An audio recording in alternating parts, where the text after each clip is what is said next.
This is NTD Evening News. Live from our NTD Global Headquarters in New York City, here is Tiffany Meyer. Good evening and thank you for joining us tonight. With 70 votes in favor and 29 against, the Senate today passing the security supplemental package the White House requested late last year. The bill includes $95 billion in foreign aid and no border security measures. NTD's Luis Martinez has the details. After 4 months of private negotiations, the Senate approved early this Tuesday morning a $95 billion package. The foreign aid package was approved by the Senate with the support of 22 Senate Republicans. This despite the opposition shown by former President Donald Trump and Speaker of the House Mike Johnson. Senate Majority Leader Chuck Schumer, during a press conference, touted the bill's passage in the Senate. We can say it's been worth it. Today we witnessed one of the most historic and consequential bills passed the Senate. The Senate bill would see over $60 billion of aid go to Ukraine, $14 billion to Israel, and over $4 billion to Taiwan and U.S. partners in the Indo-Pacific to deter Chinese aggression. Ukrainian President Volodymyr Zelensky took to social media to thank the U.S. Senate. The Senate has just voted to continue the support of our country and our warriors. This is a decision that we have worked very hard for, a decision that has been awaited not only by us, but by many other nations, particularly in Europe. We spoke with Republican Congressman Keith Self from Texas. He did not share the Ukrainian president's optimism. How tone deaf do you have to be to pull the most important domestic issue out of a bill and send it to the House with only Ukraine and Israel on it? President Biden urged House Republicans to immediately put the foreign aid package to a vote, despite the lack of border security provisions. For Republicans in Congress who think they can oppose funding for Ukraine and not be held accountable, history is watching. The $95 billion foreign aid package now faces an uphill battle in the House. Speaker Mike Johnson is now the gatekeeper who will determine whether this bill, as approved by the Senate, will ever see the House floor. Reporting from our nation's capital, Luis Eduardo Martinez, NTD News. A winter storm dumped snow on New York City and other parts of the Northeast today. The weather knocked out power and disrupted travel. More than 6 inches of snow was reported across the region. It could be the biggest snowfall for New York City in more than 2 years. NTD's Chris Spears was in Central Park earlier today. Winter was back with a vengeance in the New York metro area after a spate of mild weather in the past week. Stretching from just north of Philadelphia to south of Boston, we had about 6 to 8 inches of snow, 21 inches of snow in select areas. The snow was coming down at about 1 to 3 inches per hour, so if you went out and cleaned off your car, the part where you started cleaning your car could have been covered a little bit with snow by the time you finished. The snow is thick, heavy snow, so when it gets on the branches, it was taking down power lines, and we saw over 100,000 power outages, over 1,000 flights canceled, and hundreds of car accidents and serious driving conditions earlier this morning. But it did create some beautiful scenery here in Central Park. Let's hear what people in the park had to say about it earlier today. Believe it, I think it's terrific. They should come. It feels so good to go sledding again because I thought this would be useless. I love it. I'm so excited. I love the snow. I don't love the snow, but but I'm happy to see that it's snowing. Very scenic. A bit of a concern that we've got to fly back to the UK later on today, but I think you guys clear the snow a lot better than what we do in the UK. We only came for 4 days, and when we found out it was snowing today, it's like, wow. Have you seen the snow in New York City? No, first time. So I feel pretty fortunate, yeah. Great. What are you guys doing today? We're looking around Central Park. We're going to go on the High Line, and then we're going to see the Brooklyn Nets tonight. The storm wrapped up in the late afternoon today in most places. If you're going out tonight, be careful though, because with the windshield, it could be freezing with the roads wet and everything. So just try to stay home if you can. This is NTD's Chris Spears reporting from New York City.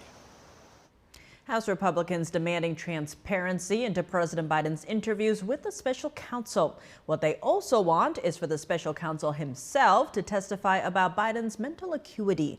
NTD's White House correspondent Iris Tao has more. The report, which called out President Biden's, quote, poor memory, but also reasoned against prosecuting President Biden for his handling of classified documents, is now prompting Republicans in Congress to demand more answers. 3 House committee chairs are now giving the Justice Department until next Monday to turn over a transcript of Biden's interview with Special Counsel Robert Hur, along with any recordings related to it. Republicans say it's needed for their impeachment inquiry into President Biden, adding that they want to find out if any of the classified documents that Biden retained were actually related to any of the foreign country that his family was allegedly doing business with. And another reason they say is that they want to see if the Justice Department was being even-handed in its treatment with former President Trump and with President Biden. And President Trump has been calling out what he called a 2-tier justice system, but some Democrats are now accusing Republicans of spreading propaganda about President Biden's mental acuity. Watch. He's fine. All this right-wing propaganda that his mental acuity has declined is wrong. He's going to win the election because he has a great record. He willfully stole gigantic numbers of classified documents, but because of his condition mentally, is this guy going to make it to the starting gate, seriously? A poll released on Tuesday by Reuters shows that more than half of Americans think that President Biden got special treatment as the president for not getting charged for his handling of classified documents. Republicans are also reportedly trying to get Special Counsel Robert Hur to testify about his report on Biden. The White House, meanwhile, has not ruled out releasing a redacted version of the transcript of Biden's interview with Hur, saying his lawyers are looking into it. Reporting from the White House, Iris Tao, NTD News. Giving states more power to defend themselves. A new bill introduced today would codify states' rights to secure the southern border. This as Georgia's governor prepares to send more resources to Texas. NTD's Arian Pastar has a border update. Florida Representative Matt Gaetz on Tuesday introduced the State Border Security Act. The bill would prohibit the federal government from removing any fencing set up by state governments within 25 miles of the southern border. This comes in response to the Supreme Court last month allowing the Biden administration to remove razor wire installed by Texas. Gaetz says that since the Biden administration refuses to take action, Congress must empower states to defend themselves. Meanwhile, Georgia Governor Brian Kemp made a major border announcement today. We have no choice but to step in. Therefore, I'm announcing today that in addition to the Georgia Guardsmen already stationed at the border, we will send reinforcements to Texas this spring who will assist with the construction of a forward command post on the border with Mexico. Now, the governor says the group of soldiers will include those with mechanical and engineering skills. His announcement comes after state lawmakers passed multiple resolutions condemning President Biden's border policy. The lawmakers say they're backing the governor's plan to support Texas. Georgia is at least the third Republican-led state where lawmakers have introduced resolutions to support Texas Governor Greg Abbott after Oklahoma and Tennessee. And lastly, illegal immigration continues having a real-life impact in cities across the U.S. Denver is cutting services at its DMV offices and reducing parks and recreation programs. That's to offset the cost of caring for illegal immigrants. The mayor's announcement is now making headlines. This is a plan for shared sacrifice. This is what good people do in hard situations, as you try to manage a way to serve all of your values. We have to find a way to deliver shared sacrifice to try to manage those values in the road ahead. A congressional candidate commented, saying they're calling it shared sacrifice. Sounds like communism. Arian Pastar, NTD News. This evening, House Republicans are launching a second attempt to impeach DHS Secretary Alejandro Mayorkas. This after a failure to impeach him last week due to 3 Republican defectors. Can they pull it off tonight? NTD's Melina Weiskup reports. Republicans are eager to redeem themselves after failed back-to-back votes last week, one on an Israel aid package, the other on the DHS Secretary's impeachment. The slim majority is now kicking off their week by holding a second vote to oust Mayorkas. Undeterred, House Speaker Mike Johnson recently vowed that this time they'll have the votes. Mayorkas needs to be held accountable. The Biden administration needs to be held accountable, and we will pass those articles of impeachment. We'll do it on the next round. The vote count has changed today because Majority Leader Steve Scalise is back in town. He's returning after undergoing blood cancer treatment. Now with Scalise's vote this evening, Republicans will just barely be able to pass this impeachment, even with those 3 Republican defectors, Congressman Gallagher, McClintock, and Ken Buck. Democrats, meanwhile, are unified in opposition, calling it a political hit job and a waste of time. What does the impeachment of Secretary Mayorkas have to do with fixing our broken immigration system and addressing the challenges at the border? Absolutely nothing. And this strong Democrat opposition means it will go nowhere in the Democrat-controlled Senate.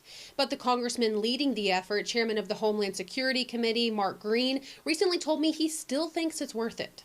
You can't have someone just totally disregard the separate but equal branch of government. I mean, you can't do that. So again, if it was a Republican, I'd do the same thing. And whether it passes or succeeds in the Senate or not, I have a duty to do what's right. That second vote is set for 6:30 p.m. tonight. At the very least, it will show where House Republicans stand on the issue and give them a campaign talking point heading into the 2024 elections. Reporting from Washington, D.C., Melina Weiskup, NTD News. A congressional district in New York is holding a special election today. The seat has been vacant since Congress expelled former Representative George Santos. You know what's amazing? It just took me back 30 years. That little Mazi from a village in Ethiopia running for Congress and voting for myself. This is the American dream. It was very, very emotional, very special, and just God bless America. New York's 3rd congressional district covers parts of Long Island, close to New York City. The race could have major implications for several reasons. On the Democratic side is Tom Suozzi, who represented the district until 2022. On the Republican side, there is Mazi Pilip, a Nassau County legislator. Analysts predict a close race. The results could also be a bellwether for the battle for the House this November. And given Republicans' razor-thin majority, losing the race could give them even less leverage in the House. There are also concerns that the winter storm could dampen voter turnout. Both candidates are urging voters to go to the polls and not to allow the storm to get in the way. Polls close at 9 p.m. tonight. Turning now to the Israel-Hamas war, Israel Defense Forces are preparing to advance into Rafah. At the same time, negotiations are underway for a hostage and ceasefire deal.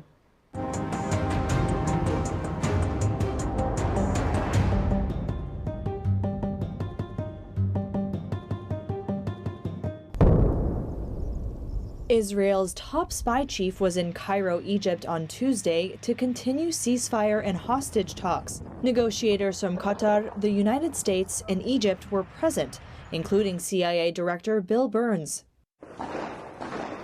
A senior Egyptian official said mediators have achieved what he described as relatively significant progress. Hamas says it considers the next 24 hours of the negotiations as critical. The terrorist group said they will send a delegation to Cairo if current talks progress further. The leader of Lebanon's Hezbollah terrorist group said they would halt attacks on Israel if a ceasefire is reached. When there is a ceasefire in Gaza, we will stop in the south. And when the Israeli army conducts any activity, we will resume based on the rules of engagement. Israel has proposed a 2-month ceasefire. Hostages would be freed in exchange for the release of Palestinian prisoners in Israel. Hamas, on the other hand, proposed a 4.5-month ceasefire. It would require Israel to withdraw from Gaza and end the war. This negotiation comes as the Israeli military prepares to go into the city of Rafah. The Israel Defense Forces said they have not yet submitted an evacuation plan to the government. The Biden administration and the United Nations have expressed concerns that the military operations in Rafah would create disasters for Palestinian civilians. Israel said it will draw up an evacuation plan for civilians and defended its need to conduct military operations in Rafah. Also on Tuesday, the Israeli military said they obtained security camera footage showing Hamas leader Yahya Sinwar. He was seen inside a tunnel below the city of Khan Yunis in southern Gaza alongside his family. It's unclear when the video was taken. Reporting by Allison Lee, NTD News. Russia is allegedly preparing for a direct conflict with NATO within the next decade. The chief of Estonia's Foreign Intelligence Service today said Russia is choosing a path of long-term confrontation with NATO. He pointed to how Russia plans to double the number of forces stationed along its border next to NATO countries. But the Estonian official says a military attack by Russia is highly unlikely in the short term because Russia has to keep troops in Ukraine. A growing number of Western officials have warned of a military threat from Russia. Some Western leaders want to place NATO forces along the border with Russia to match the Kremlin's buildup. Welcome back. I'm Tiffany Meyer. Some breaking news. Defense Secretary Lloyd Austin is out of the hospital. Again, he was being treated for a bladder issue. He was expected to be back to work today despite his ongoing health issues. Former President Trump has announced that he's endorsing Michael Whatley to lead the Republican National Committee. Trump is also backing his daughter-in-law, Lara Trump, to be co-chair. Joining us now to react to Trump's endorsements, we have Lieutenant Stephen Rogers. He's a former presidential campaign advisor and a former Republican gubernatorial candidate for New Jersey. Lieutenant Stephen Rogers, thank you so much for joining us. Great to have you back on the show. Oh, my pleasure. Thank you very much. Now, former President Trump has endorsed North Carolina GOP Chair Michael Whatley to succeed RNC Chair Ronna McDaniel. Now, he's also showing support for his daughter-in-law, Lara Trump, as co-chairwoman. What do you make of this endorsement from Trump? I think it's great. Look, President Trump is obviously leading the Republican Party here in the 21st century. He has the support of the American people, and change is good. It's like, look, I believe in term limits. I believe that after a certain number of years, a person in public office should leave, and I did. I saved 2 terms as a city councilman, so I walk the talk. But seeing this endorsement of new people in the Republican National Committee leading the way, I think is very, very good for the party and for the country. Now, former Trump advisor Steve Bannon, also conservative activist Charlie Kirk, and former presidential candidate Vivek Ramaswamy are all currently blaming the current RNC chair, Ronna McDaniel, for how the GOP's political party has been struggling in the past elections. Why do you think so many Republicans feel there needs to be change in the RNC? Well, I'll give you a perfect example. Look, they probably have done, Ronna McDaniel probably did the best she could, but it wasn't good enough and isn't good enough moving forward. The RNC has lost touch with the Main Street USA. And by the way, it's not just the RNC. You know, that's where they begin in leadership, but it goes down to each state Republican Party organization, down to the local level. I've been around the country.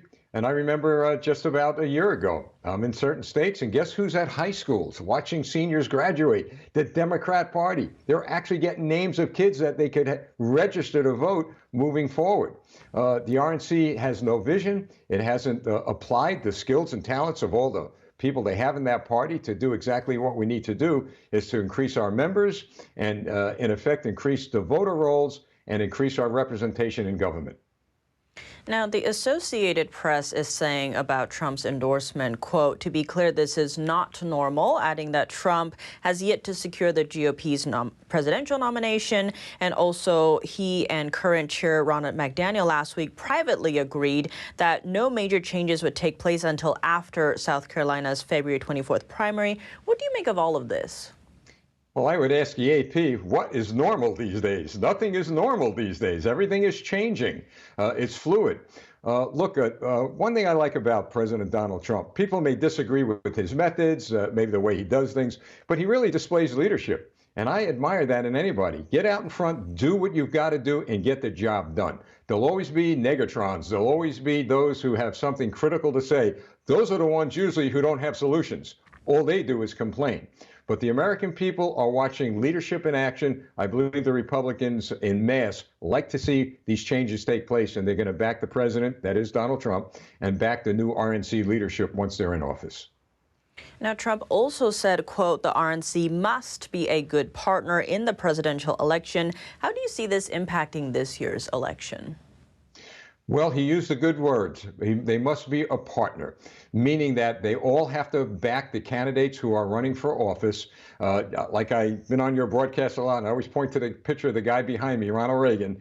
You know, go and work together, unify the party, put all your differences away. And that's what President Trump is saying. Let's do that so that we will have profound impact on the party moving into general election, and then profound impact on the United States of America once the president is reelected and our Congress and Senate are elected and take control. Lieutenant Stephen Rogers, thank you so much for your time. Always a pleasure. Thank you. In 2 days, a hearing in Fulton County, Georgia is expected to reveal if two Trump RICO case prosecutors are financially benefiting from the case. But a defense attorney says the county and the district attorney's office haven't turned over crucial financial records. NTD's legal correspondent has more on the potential impact of that, as well as other Trump case updates. Judge Scott McAfee, who's presiding over the Trump Georgia RICO case, has decided to move forward with an evidentiary hearing on Thursday, despite missing financial documents. The missing documents could pose another hurdle for District Attorney Fani Willis to overcome, and may raise more questions about whether she is abusing county funds. A defense attorney representing defendant Michael Roman said in a hearing Monday that the DA's office and Fulton County haven't turned over several records requested. For example, as far as that they've given us everything they have not. As far as the first bullet point, we do not have invoice number 22 or 25. It's not been attached to anybody's pleadings. It's not anywhere, any place. The attorney is seeking evidence that would show that top prosecutor Nathan Wade, who's in a romantic relationship with Willis, was paid a higher salary than the other prosecutors working on the case. Willis has said all of the prosecutors were paid the same salary. But The Guardian reports that records released by her office to date show that Wade has billed more than $500,000 to the county for work on the case. When Judge McAfee pressed the DA's attorney, Sandy Monroe, for an explanation about the missing invoices, this happened. So, Ms. Monroe, is invoice 22 or 25 something that's in the possession of Fulton County? The judge then asked who would have those invoices, and the county records custodian said this. The district attorney, and we'll follow up with our client, but it's our understanding that they provided the records they do have. I'm not sure what and R25 may not be a part of those records. Wade's salary has been called into question as part of Roman's claims that Willis is financially benefiting from the sprawling RICO indictment filed against Trump and 18 other defendants. He alleges that Wade is using his county earnings to take Willis on lavish vacations. We have quite a few documentations that we have attached to filings, and we have more that we intend to present at the hearing in this case to show that she did receive a lot of benefit, a lot of financial benefit in the forms of different trips, plane tickets, hotel rooms, Ubers, dinners, things like that. The judge said a county representative would have to testify on Thursday about the missing records. At the Supreme Court, Chief Justice John Roberts gave special counsel Jack Smith 1 week to respond to Trump's request to delay the election interference trial. Trump is seeking more time to appeal a unanimous appellate court decision denying his claim of presidential immunity. According to a court docket, Smith must respond by Tuesday at 5 p.m. And in New York, Trump is expected to attend a hearing Thursday in the Stormy Daniels hush money indictment brought against him. The court will address Trump's motions to dismiss the case. If the motions are denied, the trial in this 34-count felony case could begin as early as March 25th. Arlene Richards, NTD News. Authorities are on the hunt for a missing aircraft part. That's after a small plane lost a door mid-flight over Buffalo, New York last night. The single-engine Diamond DA-40 with 2 people on board reported losing its left rear passenger door while flying over Buffalo. In a distress call to air traffic control, the pilot was recorded saying, "We have an emergency, we're heading back," later clarifying, "We lost our rear door." The aircraft made an emergency return to Buffalo Niagara International Airport, landing without further incident. There were no injuries or property damage reported. Local police and the Federal Aviation Administration are investigating. Diamond Aircraft is based in Austria and specializes in aviation aircraft and motor gliders. It became a branch of China's Wangfeng Aviation in 2017. Joining us now to share his thoughts on the foreign aid package, we have Darren Gobb. He's a retired lieutenant colonel and international military strategist. Darren Gobb, thank you so much for joining us. Great to have you back on the show. Oh, thank you. It's always a pleasure to join you. Now, Republican senators who supported this foreign aid bill argue that it is needed to maintain the United States' international standing as a guardian of Western-style democracy. This is against threats posed by authoritarian regimes. What do you make of that argument? Well, I go back to the beginning and say that if it wasn't for the foreign policies that got put back into place, which mirror what Obama was doing during his administration, then we wouldn't be here and probably having this debate in the first place. So I think that as we were talking about before, that we're in some ways we're kind of letting we're closing the barn doors after everything's already out into the open. So I'm concerned about the fact that we have a Senate that seems to use the strategy that if there's a problem, throw money at it. Let's not provide any strategy, any analysis. And by the way, let's make sure that we don't see where that money actually goes, because we know it's going into the hands of oligarchs who are using it to further their own end, not necessarily achieve victory in Ukraine or anywhere else. Now, there's a skepticism around whether or not this bill would pass in the House. What happens if this doesn't pass in the House? What would that mean on the global stage? Would that actually be bad for America? Well, not necessarily. I mean, I think it's what it's going to show is that we've got a House that's got a different attitude towards just throwing our money away. And they're actually looking for results. And again, if we don't have a strategy, we have zero plan behind what we're doing with this money and with the material that's tied to it, then unfortunately, as I have seen through my years of service, often America's solution to certain problems is just to continue to throw more money at it and never to develop a bigger plan for how it's used and be able to measure whether or not you're effective at all in the first place. Now, zooming out, American allies around the world already seem to be preparing for a potential second Trump term. We have French President Emmanuel Macron's recent verdict saying America's first priority is itself. Now, how do you read Trump's rhetoric versus his record under his presidency when it comes to foreign affairs? Well, I think the first thing we have to do is take those two separately. And so it's a fair argument to say that his rhetoric is not always the best in how he phrases things and how he tells his stories. But the record is pretty simple.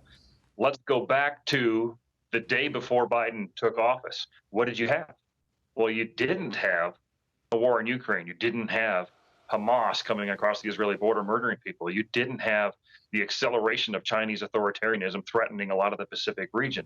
And you didn't have a border that was being, 8 to 10 million people coming across that border. So if you stick to the results and not worry about the personalities and how certain things are said, the results are pretty obvious. Now, I may phrase it differently than Trump, but it's pretty easy to say what the world looked like 4 years ago. Now, when it comes to the border crisis or the war in Ukraine or even the war in the Middle East, when Trump is asked about it, he always says that this wouldn't have happened under his presidency. But given that it has happened, what does that mean for Trump's second term if he does become president? How would he deal with all of these issues? Well, I think he would continue to push that NATO needs to continue to fund their own self-defense. If all these countries are truly worried about Putin expanding the conflict beyond Ukraine, then they need to show that in how they're spending. There has been some improvement, that's for sure. We don't want to ignore that fact. I think he'll continue down that road. But he's going to have to deal now with the fact that Russia's about to win this war in Ukraine. Therefore, what does Ukraine look like? And how can we be a positive part of that now instead of actually, unfortunately, being a big part of the reason why it occurred in the first place? We could have stopped the war in Ukraine with a simple answer of saying we would not allow Ukraine in NATO with our vote. Darren Gobb, thank you so much for your time. Thank you. Nikki Haley is the only candidate standing in the way of a rematch between Trump and incumbent President Biden. But if the former governor loses in her home state in the fast approaching primary, it could mean the end of her campaign. NTD's Andrew Thomas reports. Former President Donald Trump will likely receive the Republican nomination for president, but his last remaining opponent is refusing to step aside. Conservative publisher Jeff Webb believes her campaign is already over. What is Nikki Haley's strategy, and does she have a path to the nomination going forward? To me, the only strategy it could be is that she's really planning that, Trump may somehow be disqualified through legal means or whatever. I don't think there's any way that if Trump stays in the race, he's allowed to stay in the primaries, that she ends up beating him. Haley has said she plans to stay in the race through Super Tuesday on March 5th, but Webb says her campaign likely won't last that long. South Carolina Governor Henry McMaster, Senator and former candidate for the nomination Tim Scott, Congresswoman Nancy Mace, and other political leaders in the state have endorsed Trump. She's going to get her clock cleaned in her home state here shortly. Then you're looking at Super Tuesday. All the polls show Trump way up and all those. There is no classical strategic approach to a path that works. Haley has also questioned Trump's mental fitness as well as Biden's as part of her campaign. How might the special counsel's report on Biden's handling of classified documents impact Haley's strategy? I don't know how direct or how subtle it will be. She's going to try to tie the question of Trump's age to how Biden was described by the special counsel, which to most people should be frightening. Haley has pitched herself as better equipped to beat President Biden in the general election, but she'll have to court enough independence without alienating Trump supporters if she gets the Republican nomination.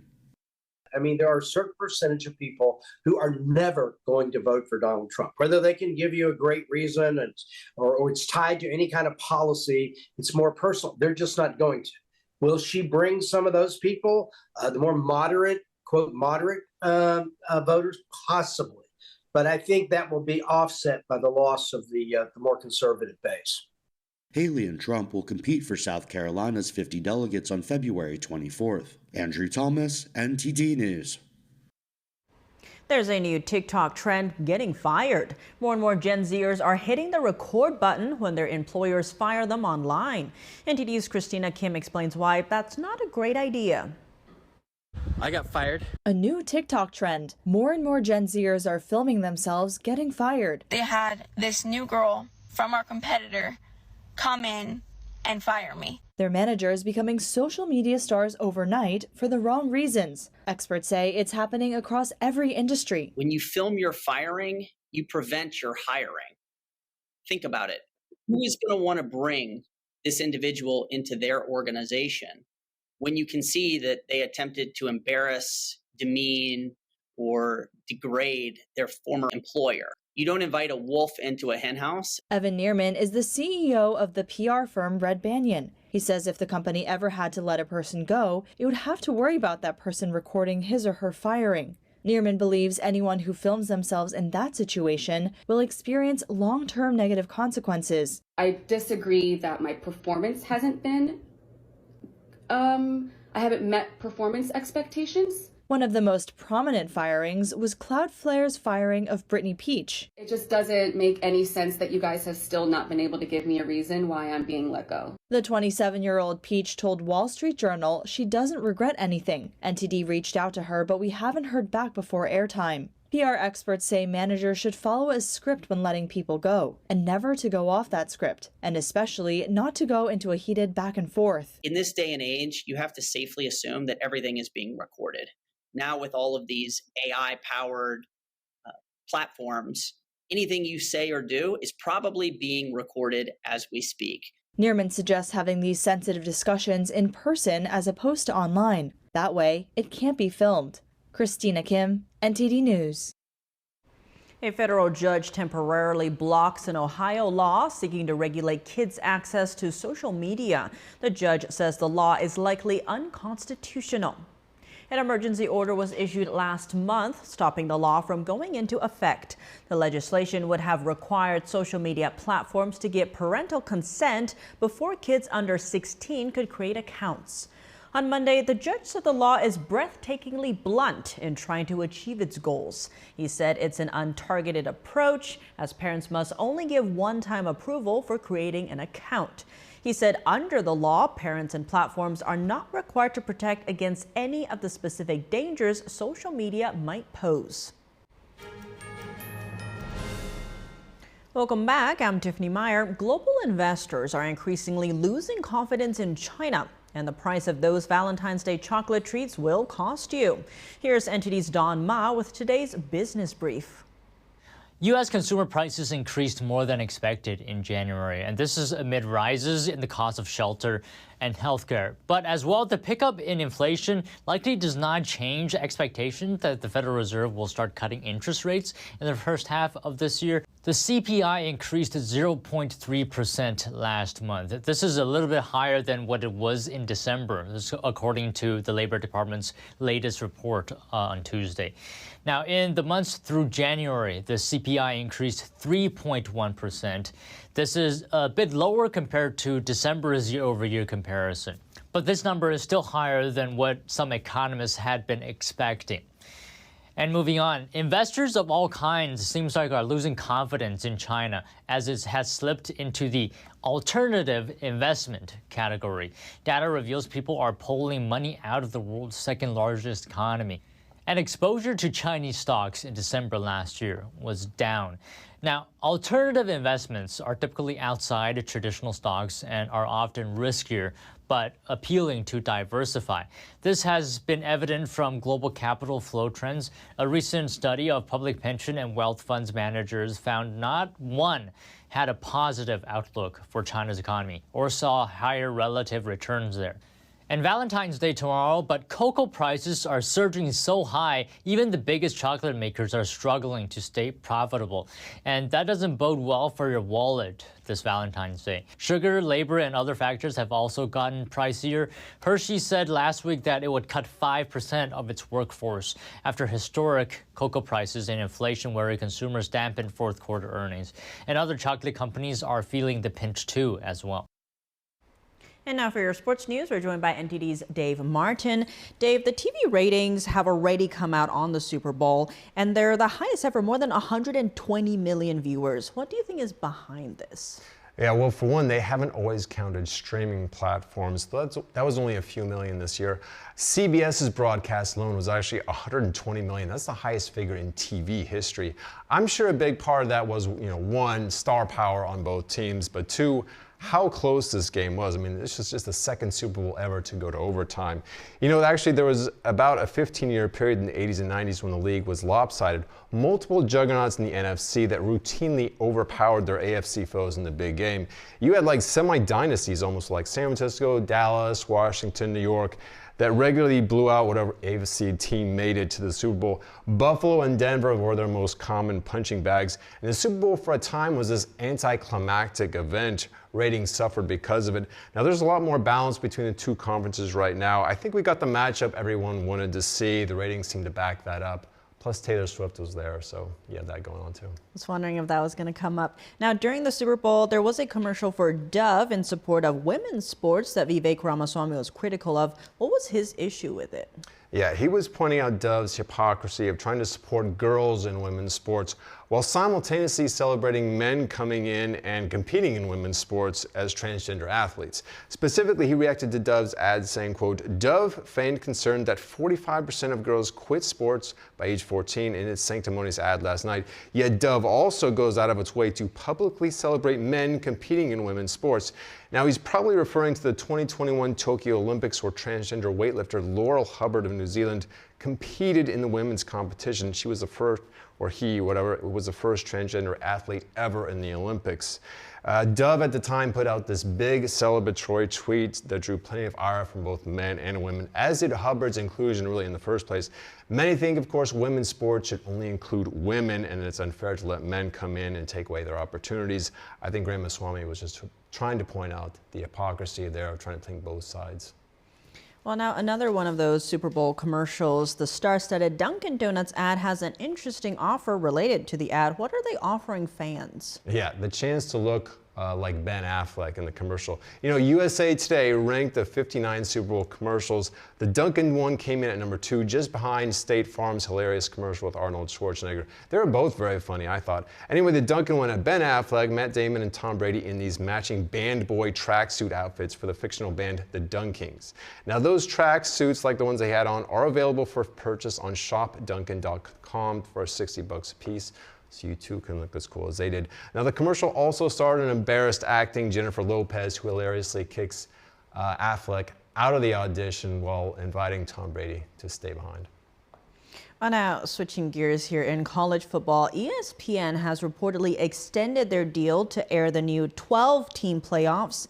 But one issue still to be decided is how many automatic bids will be. Now, wasn't it already decided there would be 6? Yeah, but that was before the demise of the Pac-12 list last summer. Originally, the thinking was that the 6 highest-ranked conference champions would receive automatic bids, plus 6 at-large selections. Now, that would have pretty much guaranteed the winners of the so-called Power 5 conferences would get in, plus at least one team from outside the Power 5, known as the Group of 5. Typically, those are smaller schools, but they don't have near the same TV revenue. Then this summer, one of those power conferences, the Pac-12, which had already lost UCLA and USC, their flagship schools, really, to the Big Ten, lost everyone else too, except for Oregon State and Washington State. Those two failed to gain an invite to the remaining Power 4 conferences. Now, the Pac-12 may continue in name, but their status as a so-called power conference probably won't. There are plenty in charge who then don't want 2 automatic bids going outside the power conferences. They'd prefer 5 with 7 at-large selections, but that still hasn't been voted on yet, so it's still in flux at this point. Well, Dave, as always, thanks for joining us. Thank you, Tiff. And that's all for today's news. Thanks for tuning in. I'm Tiffany Meyer. Good night.